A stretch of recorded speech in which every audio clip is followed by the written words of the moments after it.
اعوذ باللہ من الشیطان الرجیم بسم اللہ الرحمن الرحیم الحمد للہ والصلاة والسلام علی اہلہا ولعنت اللہ علی اہلہا اما بعد۔ آج کا جو موضوع ہے وہ ہے کہ شیاطین سے نجات کیسے حاصل کرنی ہے۔ تو اس ضمن میں گفتگو کرنا چاہتا ہوں کیونکہ یہ زمانہ جو ہے یہ ایسا خوفناک زمانہ ہے۔ ہر انسان شیاطین جو اس پر مسلط ہو رہے ہیں، جنات جو ہیں، دنیا جو ہے وہ مادیات کی طرف چلی گئی ہے۔ ہر انسان پیسے کی دوڑ میں کسی کو تلوار سے قتل کر رہا ہے، کسی کو گولی سے مار رہا ہے، کسی کو چاقو سے، اور کچھ لوگ جو ہیں وہ اپنی حسد کی بنا پر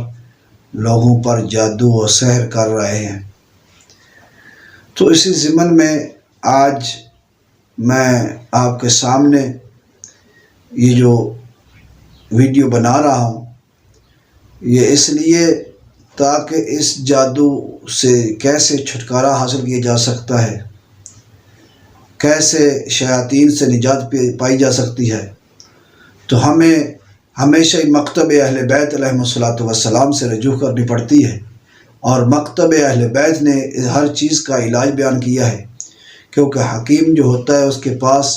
ہر مرض کا علاج ہوتا ہے۔ جتنا بڑا حکیم ہوتا ہے اتنا بڑا اس کے پاس بیماریوں کا علاج ہوتا ہے۔ تو رحمت للعالمین نے فرمایا کہ جو انسان سورہ جن کی تلاوت کرے تو اسے جو اللہ تعالیٰ اجر دے گا وہ جتنی تعداد ہے جنات کی، چاہے وہ رحمت للعالمین پر ایمان لانے والے ہیں یعنی مسلمان جنات ہیں، یا رحمت للعالمین کی نبوت کو جھٹلانے والے ہیں، ان کے برابر اس نے ایک غلام کو آزاد کیا ہے۔ اللہ تعالیٰ اس کو یہ اجر عطا کرتا ہے۔ دوسری جگہ پر فرماتے ہیں، بلکہ امام جعفر صادق علیہ السلام نے فرمایا ہے کہ جو انسان سورہ جن کو کثرت کے ساتھ تلاوت کرے تو جنوں میں سے پوری زندگی اس کی، جنوں میں سے اس کو کوئی چیز نقصان نہیں پہنچا سکتی، نہ ان کے سانس، نہ ان کا جادو، نہ ان کا مکر، اور نہ ہی جنات کی جو آنکھیں ہیں وہ اس پر لگ سکتی ہیں۔ تو پھر امام نے فرمایا کہ جو مسلمان جنات ہیں وہ رحمت للعالمین کے ساتھ ہیں، اور وہ کہتے ہیں لا اريد به بدلا، اس کے بدلے ہم کچھ بھی نہیں چاہتے، کہ جو ہمیں رحمت للعالمین اور جو محمد مصطفیٰ صلی اللہ علیہ وسلم اور اس کی آل پر ایمان لائے ہیں اس کا بدلہ ہمیں کچھ نہیں چاہیے، اور نہ ہی اس کے علاوہ ہم کسی اور کو تلاش کرتے ہیں۔ تو ایک اور جگہ پر فرماتے ہیں کہ اگر انسان غمزدہ ہو تو امام فرماتے ہیں اسے سورہ جن کی تلاوت کرنی چاہیے، تو اسے خوشی حاصل ہوگی۔ ایک دوسرے مقام پر امام نے فرمایا اگر انسان قید ہے، قید مختلف جہات سے ہے، پریشانیوں میں قید ہے، دنیا میں سجن، جو جیلوں میں وغیرہ لوگ ہیں سجن میں ہیں، قید خانے میں ہیں، اس میں یا فقر و تنگ دستی میں قید ہیں، یا حاسدین کے درمیان میں وہ قید ہیں،